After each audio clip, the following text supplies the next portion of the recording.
Hi and welcome back.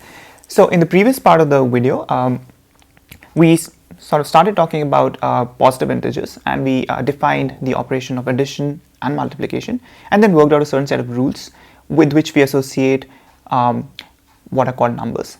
And then we were sort of confronted with an equation of the form a plus 5 equals 3, which it turns out there's no positive integer a which satisfies this equation, and so we were forced to introduce a new set of objects which looks like a equals minus 2 in this case, that we called negative integers, and together, like positive and negative integers, constitute a set of integer numbers because they satisfy the rules that we chose to define for what are called numbers. Now notice here that we had introduced the symbol minus here.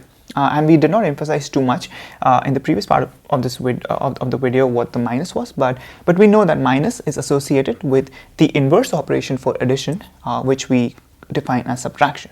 So given A objects, we can subtract B objects from it to get C objects, and here objects could be either positive or negative integers, and altogether the set of integers.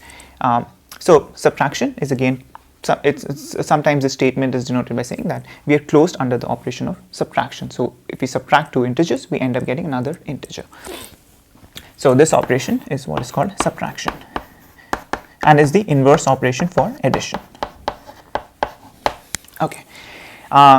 So likewise, we also have the operation for multiplication, and we can define the inverse of multiplication.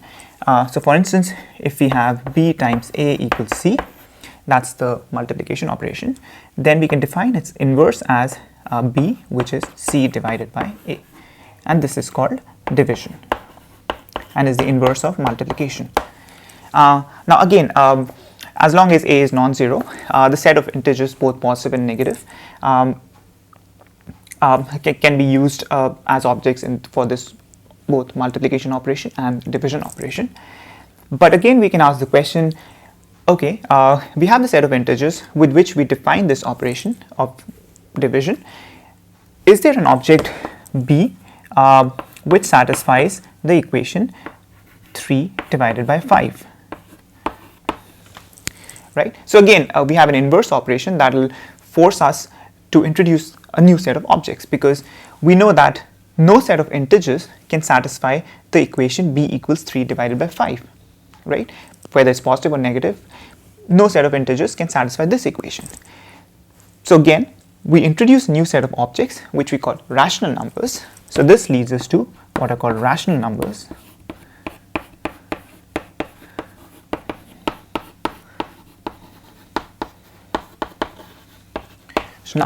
And again, these are numbers because we know from our previous studies that objects of this form also satisfy the rules that we have chosen to define with what are called numbers. And so we already see that, okay, starting with positive integers, we define a set of rules, and then we sort of try to generalize the idea and ask the question, are there other objects that satisfy the equations or the operations that we initially defined just for positive integers? And we found that these equations fail. The inverse of addition, the subtraction for instance, or the addition operation fails in certain cases for positive integers, and that led us to negative integers. Similarly, the division operation fails to be closed, or rather we cannot find any integer that satisfies an equation of the form 3 divided by 5, and so then we are forced to introduce a new set of objects called rational numbers, and again they're numbers because they satisfy the rules that we choose to define what are called numbers. So we've already made a lot of headway into how this process sort of works out. And another interesting object that came up is like a long time ago, Greeks were very interested in geometry, and so they were looking at this particular triangle, which is, let's say they drew a right angle triangle with one side of unit length, 1 unit of length. The other side is also 1 unit of length, and they wanted to ask what is the length of the third side. So this is right angle triangle, so what is the length of the hypotenuse in this case? And the equation that the hypotenuse satisfies is that L square is, in this case, 1 square plus 1 square, which is 2. And this posed a big problem, because what the equation they ended up finding is that, is there an object L that satisfies the equation L squared equals 2? Now, it turns out that while you can draw this figure geometrically and measure this length, there is no set of objects that we know of that satisfies this equation, and that was very, very strange for them. So while you can draw a 1 unit length here, 1 unit length here, and measure this particular length, we didn't know of any objects that could actually give us that length. And we know that there is no positive integer, no negative integer, no rational number that satisfies this equation. And this led to the idea of what are called irrational numbers. So the irrational number in this case is square root 2. Right? So again, we are forced to introduce a new object. In this case, the relevant equation being the square of a number being equal to 2 in this.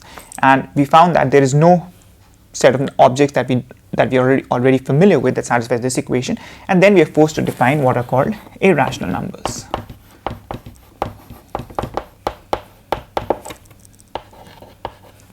And again, these are numbers because we know that they satisfy the rules that we associate with what are called numbers. Great. So starting with positive integers, we have worked our way all the way to irrational numbers.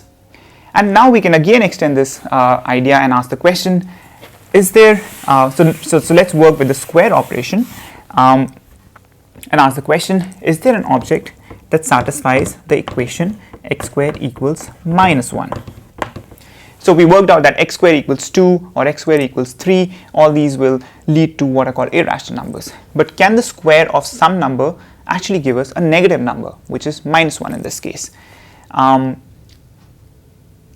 And it's remarkable that if we introduce a new symbol, which is generically denoted by I and is called unit imaginary number. So we just define and introduce a new symbol that satisfies this equation. That means we define the new symbol I such that its square is minus 1. We are led into a whole new world of what are called complex numbers.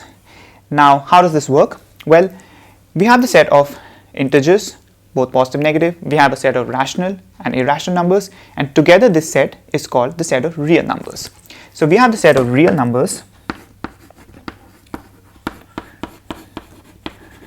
and in this set of real numbers, we introduce the symbol I to define objects that look like z equals some real number a plus another real number b times the symbol I.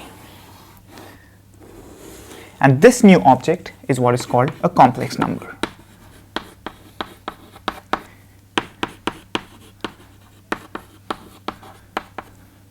And here I is again some symbol which stands for the equation that the square of that symbol is minus or 1. Now why are these called numbers? Is because we'll see that we can make this set of objects satisfy the rules that we associate with numbers by sort of defining how we work with the symbol I. And if we sort of consistently make sure that we work with the symbol I in that particular form, we find that we were able to satisfy all the set of rules that we associate with what are called numbers. And this is a very, very remarkable fact that just by introducing one symbol I into the set of real numbers, we open a whole new world of what are called complex numbers. Now the reason they're called complex is because they seem to be composed of two parts.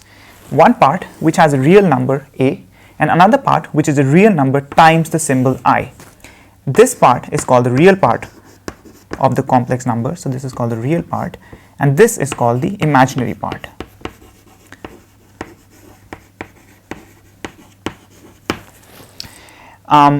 Now we'll work out why these are called numbers and the rules associated with complex numbers in the next part of the video. For now, I just want to emphasize one thing, that given the set, so the way the whole process worked out so far is that we're given some algebraic equation that we're not able to satisfy with the set of objects that we already know, and then we are forced to introduce a new set of objects which led us from positive integers to negative integers to rationals to irrationals to finally what is called complex numbers. And the question is, does this process stop here? Could there be more equations, algebraic equations, that we cannot solve, and therefore we are forced to introduce even more objects? And the remarkable thing is that that doesn't happen.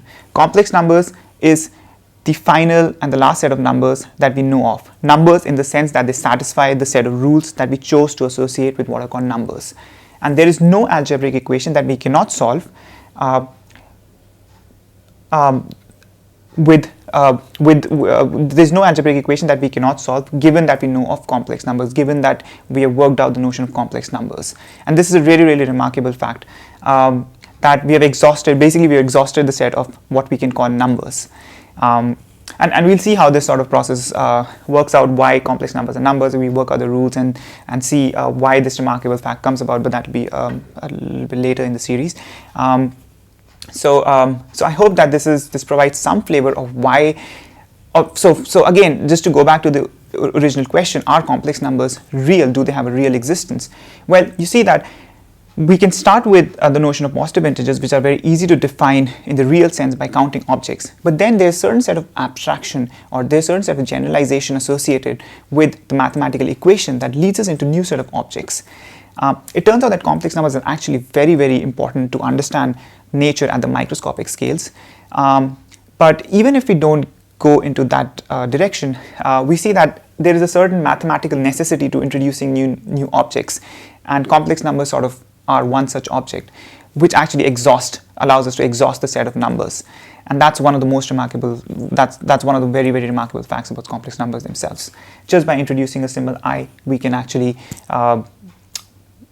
we've actually exhausted the set of exhausted the set of what we can call numbers, and we'll talk more about this.